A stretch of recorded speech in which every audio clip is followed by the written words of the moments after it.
Hey guys, welcome to another episode of the Tampa Bay Real Producers Podcast. This, of course, is the podcast that is made for real producers, by real producers, and with none other than Tampa Bay's real producers and the partners of Tampa Bay Real Producers. And today we get to actually continue our partner series. Our guest today is Mr. JC Sommer. How you doing, brother? I'm doing great, man. Thanks for having me. Yeah, no doubt. Excited to have you here. JC is a branch manager with Cardinal Financial. And so JC has been a partner now of our platform for over a year, I guess coming up on 2 years, I want to say. Yeah. Right around that time frame. So we're going to dive into JC's story and what he has to offer in the Cardinal Financial world to all of our listeners and all of the people who follow our podcast. So JC, why don't we start a little bit just again for people who might not know you.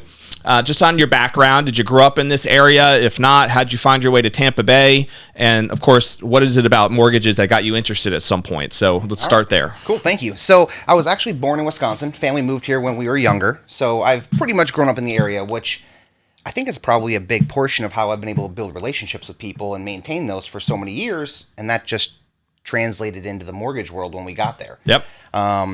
Finance is my background. Starting at 18, went right into the banking world. So personal banking, business banking, became a vice president branch manager at a pretty young age. Did it for about 6 years, but got a little bored. And said I thought there was a little bit more out there for me and not being locked in the office. So no better business in real estate than making your own schedule and, working with the people you want to work with. Yeah. Did you go to school in Florida or so you went to college here? Well, I actually did a little bit of college here, but for me, the real world was where I enjoyed it. I enjoyed Nice. the people. So I did not spend as much time in college as probably could have, but I jumped right into the finance banking. And that was in Tampa? That was right here in Tampa, Okay. yeah. I've worked everything from Sarasota, Clearwater, Tampa. Okay, cool.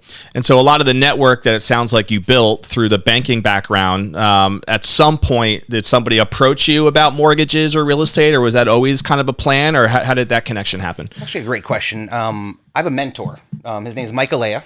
Currently, he works still in the mortgage business over in Bel Air Bluffs, but I do give a lot of credit to his constant pursuit of telling me that I could do more than banking, and mortgages probably would be where it's at, financially, independent time frame, and just, for a knack of being able to talk to people, he's like, that's where you want to be. And it took him a little bit of time to convince me, but finally he did, and I jumped 2 feet in. So I give a lot of credit to my mentor. That's key. We see that a lot, actually, in a lot of these interviews, is the power of a mentor, and wherever that might come. And if you don't have one out there, that might be a great one to look for, right? Is just finding that person who is already advanced, they're ahead of you in a certain industry and has achieved something. There's a lot of power in having that guidance, from someone. It seems like you had that too. Well, when people tell you that they believe in you, it takes a little bit of time to hear that. No doubt. Eventually you buy into that and you say, you know what, I really do think I can do that. And with somebody that leads you a little bit and guides you in the beginning, that's kind of the difference sometimes in this business. When you have somebody that can guide you versus people that go out there with no guidance, no leadership, and it's a little bit of a struggle then to do it. But yeah. If you have that person, then you're lucky. Was it a challenging transition for you at all to go from banking into mortgages right away, or was it pretty seamless? So a little bit of both, right? The transition for me was you're at the bank 8 to 5 every day. Yeah. In the office, you're working with your people, but in mortgages, if you're not careful, you can get lost with the freedom of schedule that they give you. Yeah. So I treated mortgages like the bank schedule still, which is really what actually propelled my career pretty early, was not milking the ability to do what I wanted when I wanted to. Yep. And so I would say it transitioned really nicely. And I started by visiting offices, right? That's what I knew was offices. Yep. So I started visiting realtor offices every single Thursday. I'd bring flyers, cards, candies. I'd say hello. When you get front desk people to like the conversation with you, it's a little bit easier to get the agents to warm up to you as well. Got to get those gatekeepers to love you. Gatekeepers are the key. They know everything about their agents. They do. They know people that are producing. They know people that are needing help. They know programs they hear people talking about that they might need more info about. Yeah. And chocolate never hurts. No doubt. Yeah, no, I think everyone loves chocolate, right? That's the way to someone's heart. Yeah, yes, absolutely. So you were, you started this kind of, by the way, you brought up a point I think is important, is when you transitioned into this mortgage business, you didn't really change your schedule at all, right? No, and I think a lot of people, as you said, really do struggle with the freedom, whether that be as a real estate agent and maybe for the first time they're getting licensed, they're trying to figure out what is my actual calendar going to be now and how am I going to execute it. Same exact concept, I guess, in lending, right? Or Yeah, whatever that 100%. world is. Like, there's so much power in knowing and having enough discipline.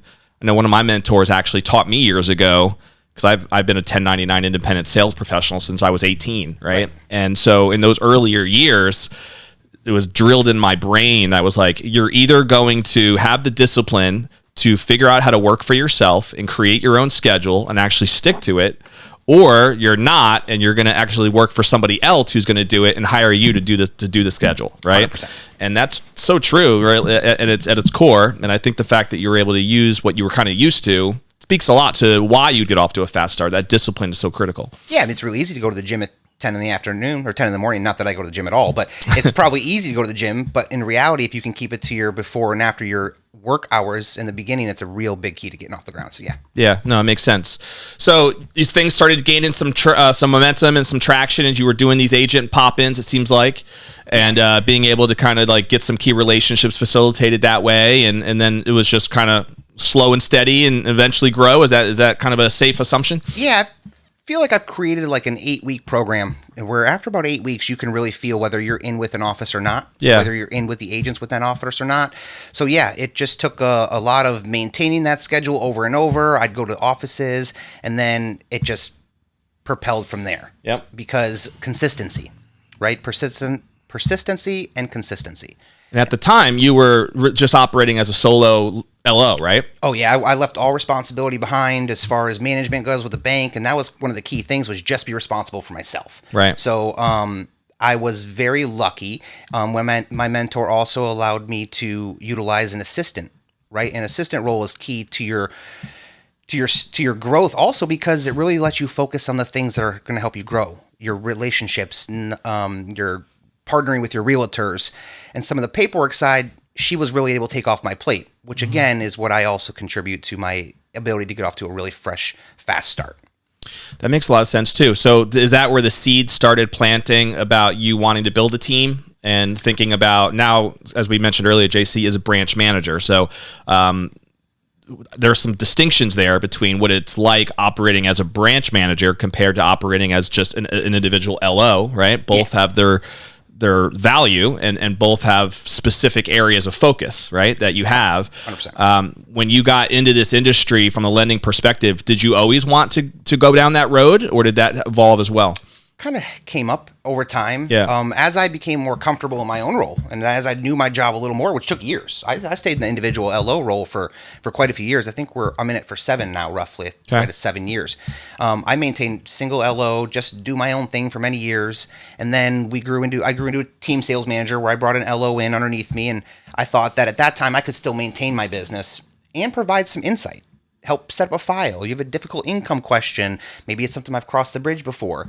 Maybe you need a little motivation to get out there and meet new people. I can provide all that. Mm-hmm. I tell my team, and right now we're a team of, office, right? Mm-hmm. I think it's important for people to have individual identity sometimes, so we don't work it as a team, but we all operate like a team. Yeah. But everybody's got their individual ownership of their own brand. Right. And so right now, currently in my office, it's 4 LOs and 2 loan officer assistants. And we call them production managers because truly that's what they are. They're helping manage the production. They're not assisting us. They're as important to the team as anybody else. So we like to try to consider them production managers because in reality, they're just as important to the team as anybody else. Do the 4 LOs, do they take onus and responsibility of their own pipeline and their own deal flow and all of that? Or how much are you as the branch manager also involved with making sure that they have some sort of a pipeline distributed to them?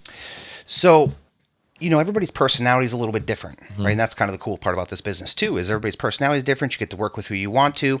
My LOs are self-driven, so I don't necessarily have to motivate them to get up and do their job every day. Mm-hmm. They're really already motivated to that, which is why we work well together. Our team is built around people that are self-motivated. Mm-hmm. Now, I'm there to assist. Every problem that comes up, you want an idea, you want a thought, you want to run income by me, you have a problem, right? Well, time out, something came up, can you help me? That's when I jump in and give all the guidance and assistance we need.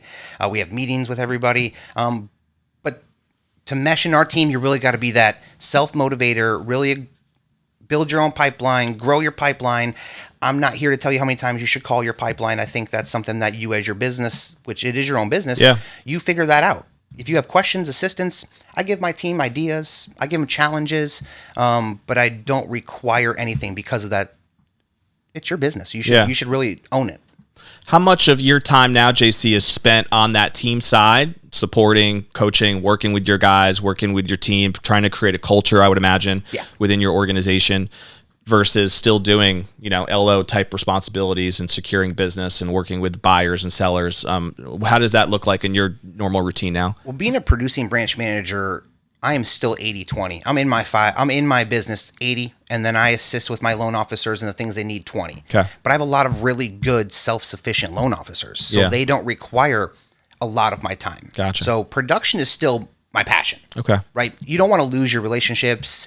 You find LOs or people in the mortgage business that leave production 10 years down the road, probably regretting they left production. Yeah. Production is where So it pays the bills, right? It pays the bills, but it's your relationships. Yeah. I've said it a couple times, but this is the ultimate business of it. You get to work with who you want, whether it's your clients, your partners, your vendors. You don't have to work with anybody you don't want to. Yep. And so, it's 80-20. So I enjoy my people still. So I don't want to give that up. I don't know if I'll ever really want to give that up. Yeah, that makes sense. I think that's kind of how you got introduced to the business, right? And got into the business in the first place. So why would you ever walk away from it knowing that's the core of the entire line of things? Is there anything product specific necessarily, whether it be specific to Cardinal Financial or just maybe even market specific that you think would be worth the audience being more aware of? Anything that you feel like is maybe a misconception out there that you wanted to address that it would be important for people to understand?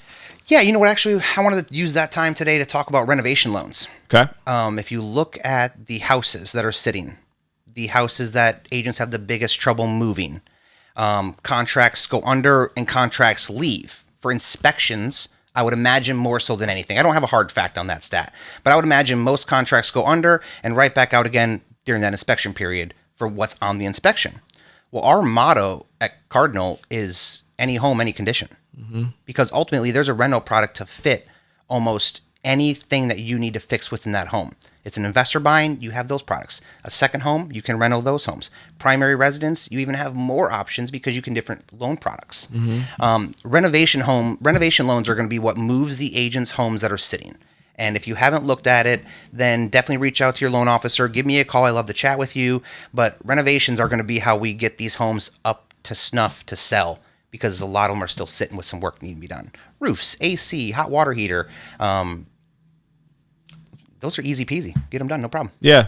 And obviously you provide pretty much any type of loan that's available, right, out there. It's not like you are cookie cuttered into any particular thing. No. I think you were saying off camera that's one of the advantages possibly with Cardinal Financial is that you could broker out if need be if there's a product that's not even held within house, right? Yeah, absolutely. So we're retail. We have our money. We fund our money. We close the business. We service our loans to a certain percentage of.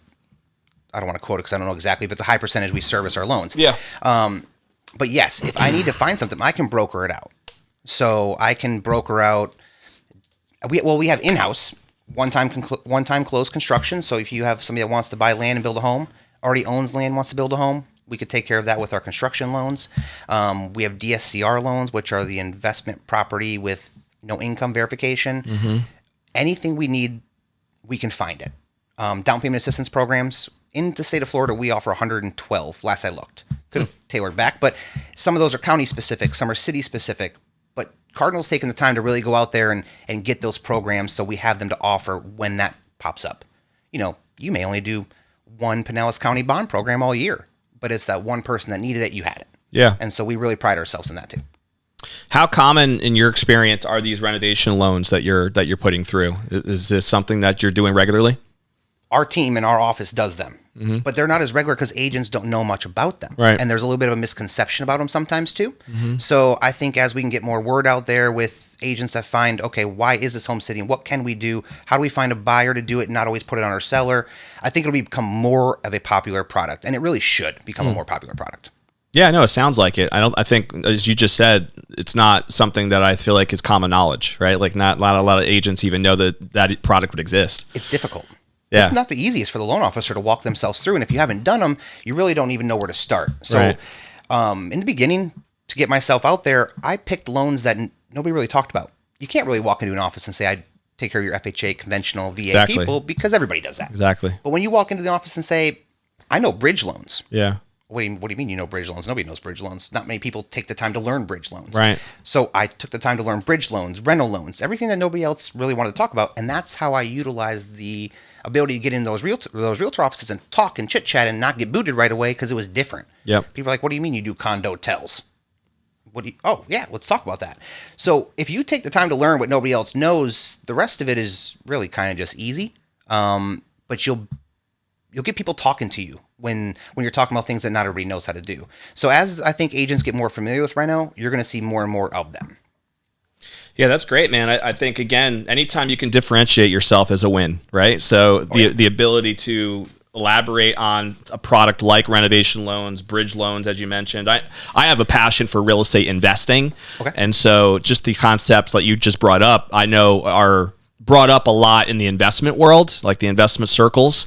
The whole bridge loan concept is a pretty popular concept among investors, right? Absolutely. But you don't hear that much among traditional, just residential retail real estate. Sure. And so I think it's awesome that you can bring that to the table. Do you work a lot with investors, JC? Is that a part of your business? I do. I have some realtors that only work investors. So I do a lot of duplex, triplex. People's plan is the BRRRR plan, which is the buy, reno, refi, redo, or whatever the last R says. Familiar. And biggerpockets.com, baby. A little shout out to the blog posts out there. They always talk about the BRRRR method. I got an agent that's actually one of my agents only does investors, it seems like. And so a lot of the people that he sends me, we talk about it, he says, well, I met the agent on Bigger Pockets. Yeah. And so, 100%. I work with investors, work with primary residents.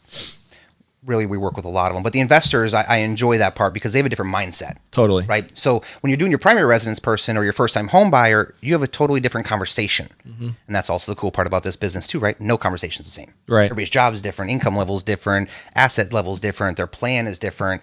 And ultimately, it keeps the day spicy. Yeah, man. What do you appreciate most about your position? Is there something that resonates with you the most that you just really enjoy and you find the most fulfilling?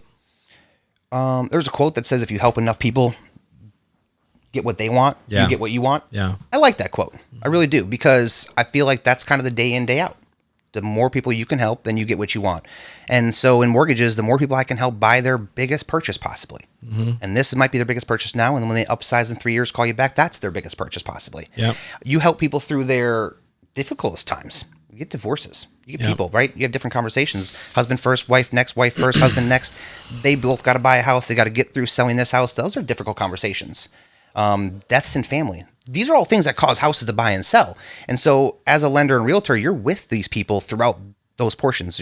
You're almost like part psychologist. Is that the word, right? You walk people through their off a cliff sometimes and, back them up a little bit and say, hey, we got this covered. Let the professionals help you. I enjoy that. I don't know. It's a big thing to do for people. And so you get to be a part of a big part of their life. That probably is the most fulfilling part of my job. Yeah, I think that mindset of being a consultant is really a common thread among a lot of the top producers that we've interviewed.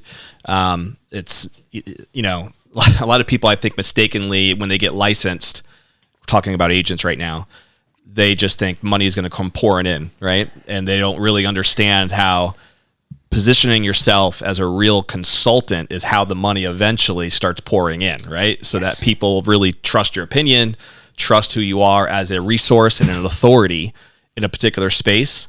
And I'm assuming it's probably the same concept, I would have to imagine, in the lending world too, right? Like you have to be viewed as a true consultant that people can trust. You're not selling anything. Yeah. I'm assisting you in getting what you need, and I happen to know the programs and I'd run the numbers for you, and I can collect the documents for you. That's all you're doing is you're assisting people. You're not selling people. Right. Traditionally in mortgages, they're looking for something, and you're walking them through it. So yes, you're a true consultant when you're not selling them something. You're offering guidance and knowing what you have can fit what they need, and you piece them together. Mm-hmm. And I think I'd pull that all back from banking. Really, people came in asking for one thing, and when you get down to talking with them, you find out that they might need a couple other things other than what they just walked in the bank for. Yeah. And so that's kind of the same in housing. Yeah, and you never really know what direction that's going to go until you actually take it with that approach, because it's all about being a good listener first, figuring out what the true needs are of that person, not cookie cuttering them or putting them into a box just because you think you've met with this type of person before. Yeah. Right? I mean, that's really where the listening skills come into play. And I find that as a common thread, again, among the successful people that we've got a chance to interview is really viewing and caring enough that each person's needs are going to be valued so that you can truly serve them, right, at a high level. I think that's huge. So I appreciate you sharing that.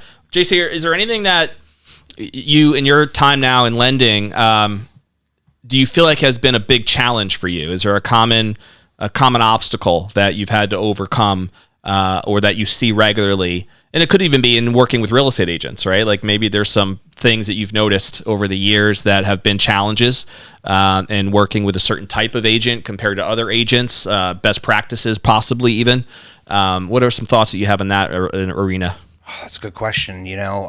Challenges. Your challenges are clear communication, probably more than anything, because everybody's different. Yeah. So your personalities are different. Everybody's personality is different. Your team's personality is different. So I think the biggest challenge is just really being able to work with all the different types of people, whether they're agents or buyers. And then as you grow, right, your growth becomes a challenge because you really maintain your level of service, but while you're growing, you have to maintain that. So you focus some energy on growing, but then you still got to be in what you're doing so it doesn't go, awry.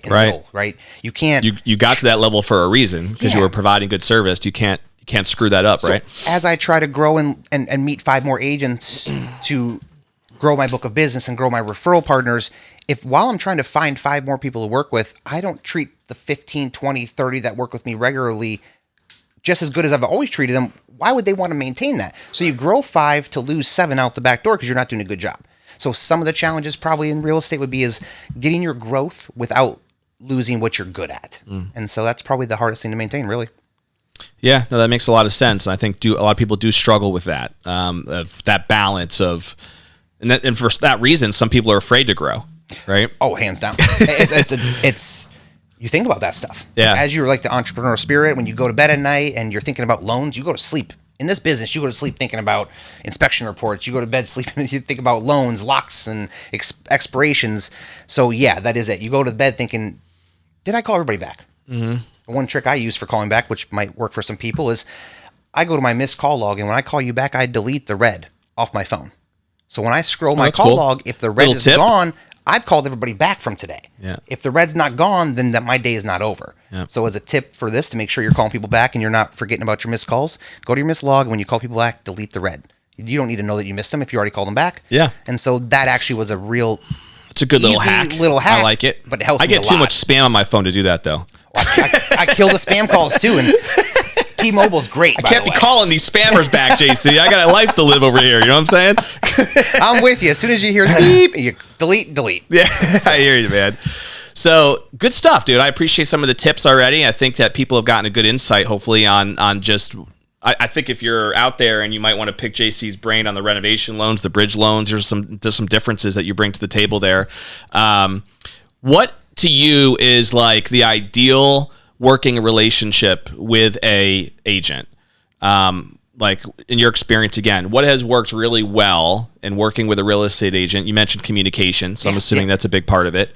But can you give maybe an example of like what that relationship, when it's really working well, what it really looks like versus when it's not? Do you have a distinction there? You do. And I've found that my best working relationships are the agents do a couple of things, because really what you're trying to do is the agent traditionally, in the most parts, finds a buyer or a seller that turns to a buyer as well. And in our world, a lot of times your agents are what delivers you your leads. You have your circle of influence, you have your returning customers, but your new people, if you're doing it right and you're working with the agents that are out there producing, they're sending you leads. Yep. My most productive relationships are 3-way text messages. My agents that understand when they introduce me to a new client, what's better than a 3-way text message? Because you as the agent and the client are going to see my replies. You no longer have to ask your lender, did you talk to Bob? You saw your lender's reply. Yep. Business card came over, application link came over, the fact that you were thanking them for the introduction to the client, you love to send some or put some time aside to chat with that client. You let the agent and the client all know in that group message. My most productive relationships do 3-way introduction text messages. Yep. And then the second part is all my agents have access to my link, which is just my first and last name, jcsommer.com. And if you just type that out and hit enter and hit apply now, the application comes directly to my laptop. My most productive agents in our working relationship also give out my link to their buyers. A lot of times your buyer takes your recommendation on who to work with. So if you say, here's the link for the online application, if you want to get jump started, I'll also do that 3-way text message with my lender. A lot of times your clients jump right into that application without even talking to me first. I sometimes end up having to reference back my 3-way text with an online app that came in just because the online app came in and I didn't even recognize the name because my agent has already sent that link. Yep. The agent calls me an hour later and says, by the way, Bob Smith's going to call you for an application. Now, wait a minute. I just got a Bob Smith app like 30 minutes ago. I'll go jump on the phone with him right now. And again, before I even talked, that agent got the bulk of the moving the process forward done right there. So those are some tips and tricks that is most productive within me and my agents that we work together. Cool, man. I think it's awesome. 3-way text. I mean, it's so simple. What I love about both those tips is that they're both simple, right? Very. And anytime you can make the process easy, that's beneficial for everybody. I think unfortunately in this world, we tend to complicate things a lot of times and make it a lot more difficult than it needs to be. And so just breaking down some of the barriers of being able to work together, a 3-way text, of course, couldn't be any easier than that. And then I love the fact that you were able to just simplify your application process to just your name, right? jcsommer.com. Boom. That's it. Just send a link. That's all we need to do. Get the process started. I'm sure it's self-explanatory. We don't have it. Maybe we can even pull it up though on our YouTube channel or something so people can see it. And that's a simple way to just have it be so easily convenient for your agents to just send over a link and get the process started, right? And once your client's engaged, there's probably got to be some stats out there that once your client's engaged, the amount of people that stay with you as an agent, as a lender, it's got to be higher, right? For because sure. they're engaged earlier. Yeah. It's important for the lender to get their introduction emails out, ask for documents right away. Yeah. You tend to build a relationship with people when they feel like they're engaged. So yeah, I do. Me and my group and my agents and my team, we live and die by that. Yeah, no, it makes a lot of sense, man.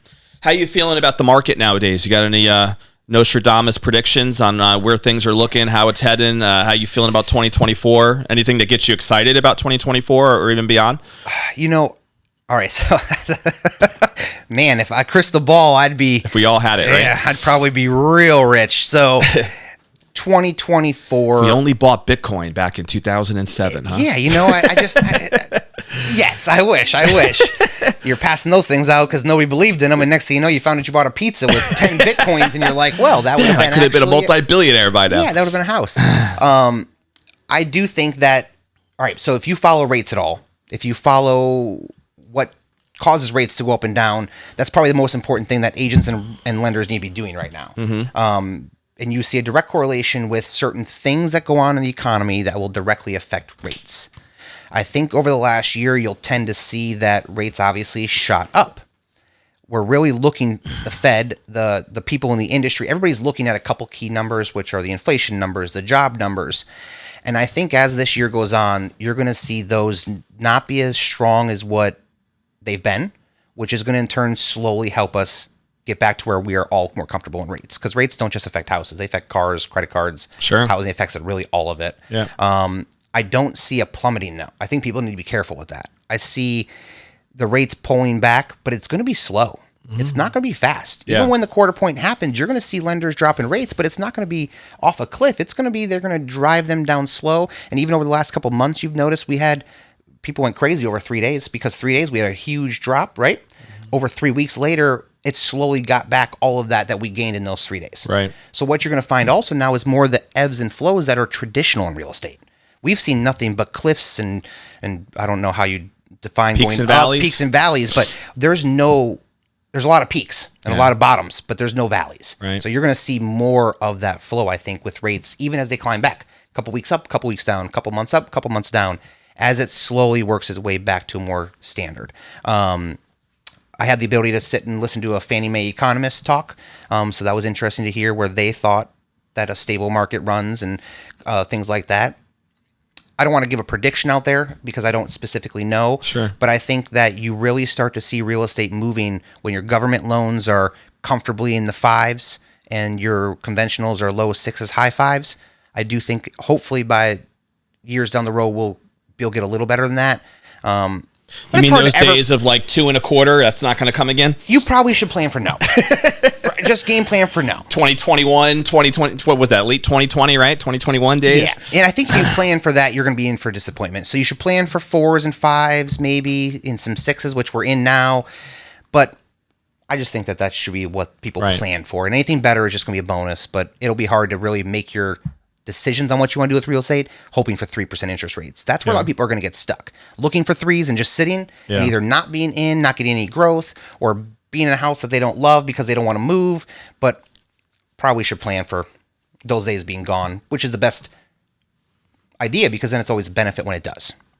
Yeah, and if you really look at the history of it, it's not like that was the abnormal time. Right? It's not like that was the standard that now we're living in a different time. Like we're actually kind of back to normal now compared close, to compared to what that was from everything that I've kind of looked at. And I've had a similar conversation with a few other, lenders and also people specifically in investment world. It's like, there's still a lot of money to be had if you understand the game, right? And can play it appropriately. So I think it makes a lot of sense what you're saying. So let's switch gears a little bit, JC, to some personal stuff for people who, again, just to get to know you a little bit more. I think we've gone through a lot of good stuff regarding the finance world. So, I know you're a family man, right? Married with kids. How old are your kids again? I have 3 kids. I am married to a beautiful wife, Jennifer, and we've been married going on. Oh gosh, you're gonna kill me. What are we about to be? 3 years now. 3 years married. I think so. Yeah. All right, good. So we can edit that out if we need to. Yeah. She'll see the edited version later. I do have 3 kids. I have a 15-year-old who wrestles in high school. I have an 11-year-old who plays rec baseball locally in Palm Harbor.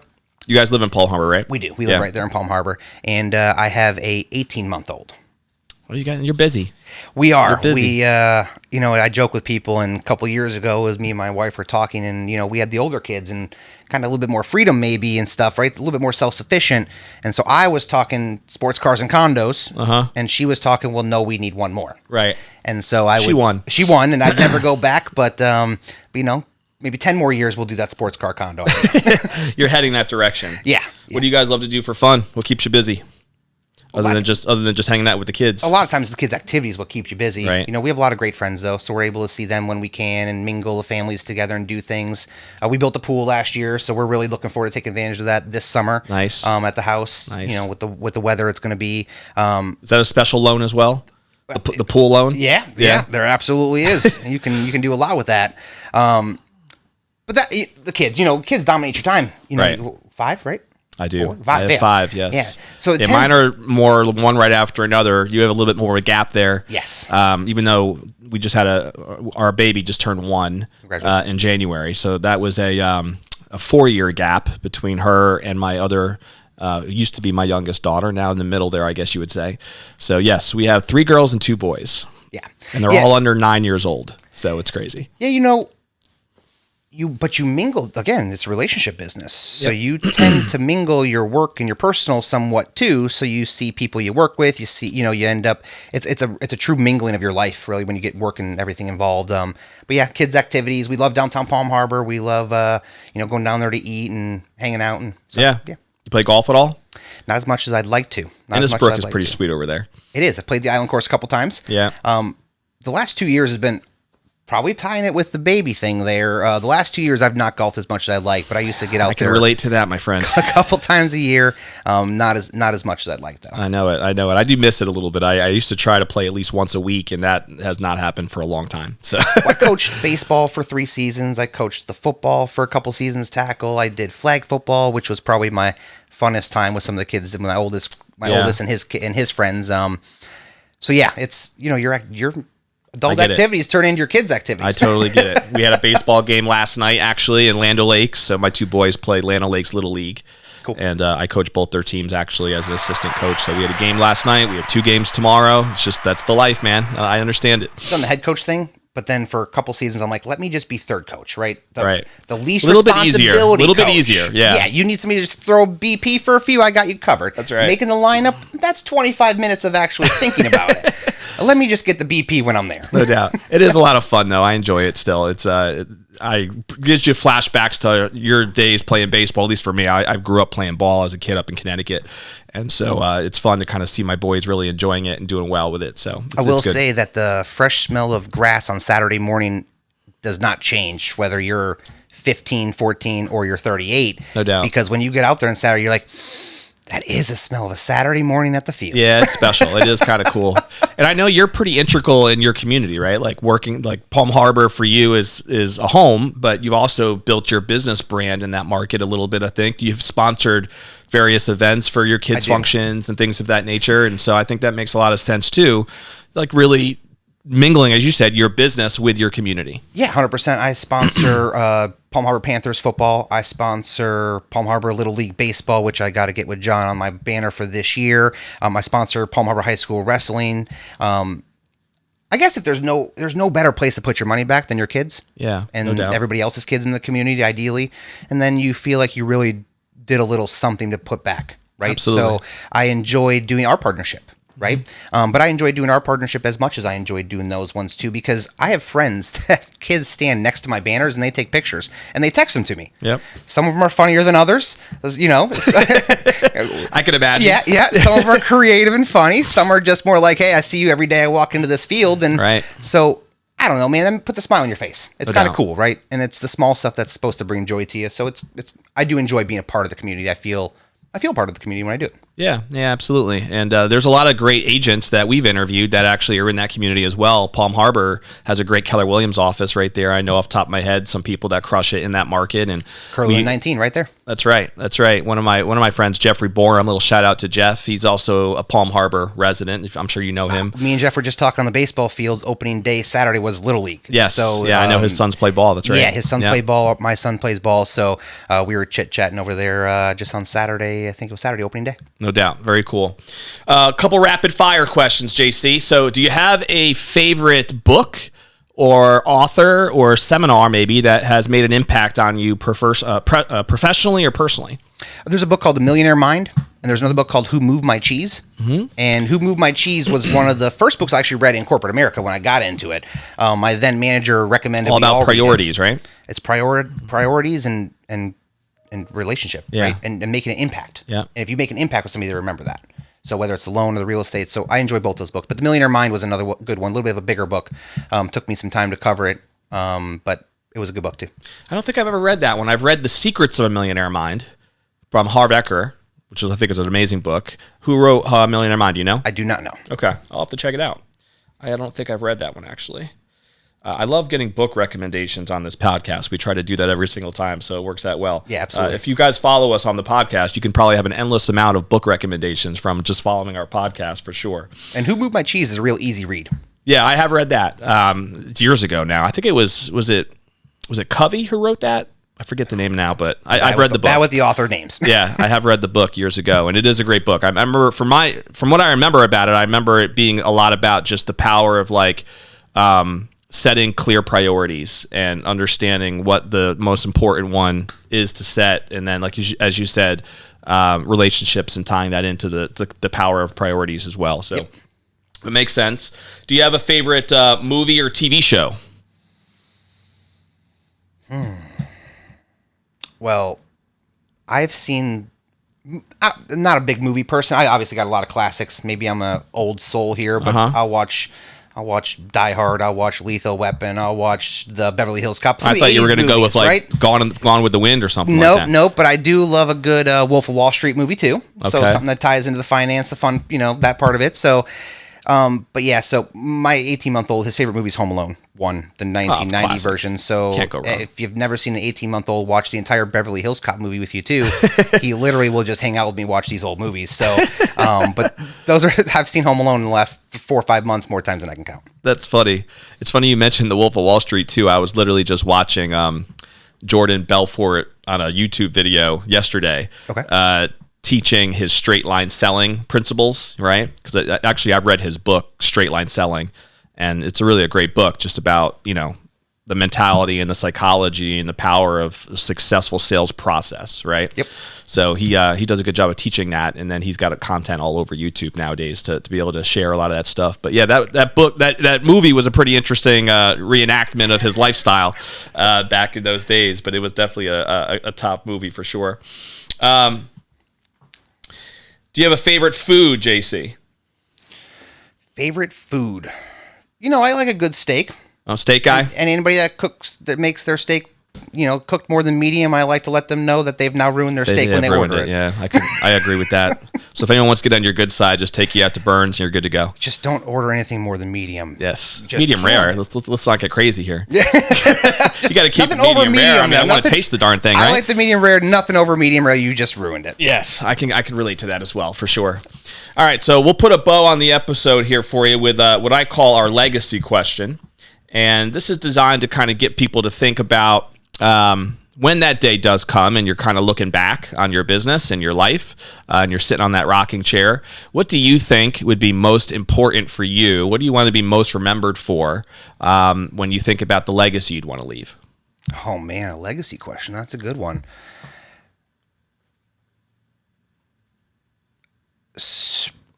I think I say what I'm going to do. I do what I say.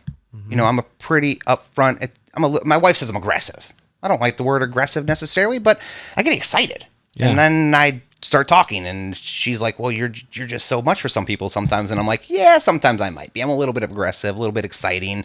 But I really say and tell you how I feel, what I think, and I think that's part of the excitement behind it. I deliver my message very clearly, for the most part, I think, to people. So I think that a legacy question would be is definitely what you were getting with JC. You knew where you stood. You knew how you worked together. I think that's an important piece of who you are. Mm. And I'm the same person I am at work as I am at home, right? It took me a little bit of time to really learn that, actually. Yeah. And so I think that might be a legacy piece, too, is really if you're just who you are in life, whether it be home or business, and let it flow together, I'm a firm believer in that. So there's no different side to me necessarily. I'm the guy. So you're not a Gemini, you're saying, huh? No. I'm the guy that at work as I am at home. And again, sometimes, like I said, people find that to be a little aggressive, but I'm an exciting kind of guy, I think. I like it, man. You got to be a straight shooter, right? You do. Which is what I wrote down for you. I think JC is just a straight shooter. I think that says a lot about what you can expect, right, when you work with JC. So we're going to put a bow on the episode the way we always do, which is to challenge the audience. If you're watching this live, if you're watching this on any of the podcast platforms that we're on, if you don't already subscribe to us, by the way, just click the button. That way you're notified every time we have a new episode that comes out, which we drop a new episode every Friday. But what is one action step that you can take from this conversation with JC here today that can help move you forward personally or professionally? Maybe you just need to have a conversation, and we didn't mention that, JC, but if someone wants to reach out to you, what's the best way for them to reach you? Yeah, so the easiest contact for me is my cell phone. It's 727-244-1278. You could text me. You can call me. My website is also just www.jcsommer.com, SOMMER, and that'll take your people right to the application. But my cell phone is by far the best. And in this business, It's 7 days a week. Yep, that's what you need. And it's Sommer with an O, right? Not a U. Sommer with an O. With an O. So we'll have jcsommer.com out there on the description that you guys can click on if you want to. But we talked a lot today about a lot of different things, from the power of renovation loans and bridge loans, and we threw a couple book recommendations out there. JC gave a couple of tips to be able to streamline the process in working with an agent. Something as simple as three-way texting. Something as simple as creating that the application process that he has as a simple link. So a couple of good nuggets there that he threw out. But what is one action step that you can take? Maybe you need to implement some of these simple processes into your routine. Maybe you just need to, again, have a conversation with JC and learn a little bit more about renovation loans or bridge loans, something that's going to help you provide more tools to your customers when you're out there doing your thing. But we have partners like JP who are experts in their field simply because we know that they provide immense value, right, to our audience, and that's what he's here to do. So guys, hope you have a great rest of your day. We will see you, of course, on the next episode of Tampa Bay Real Producers. Stay classy. We'll see you then.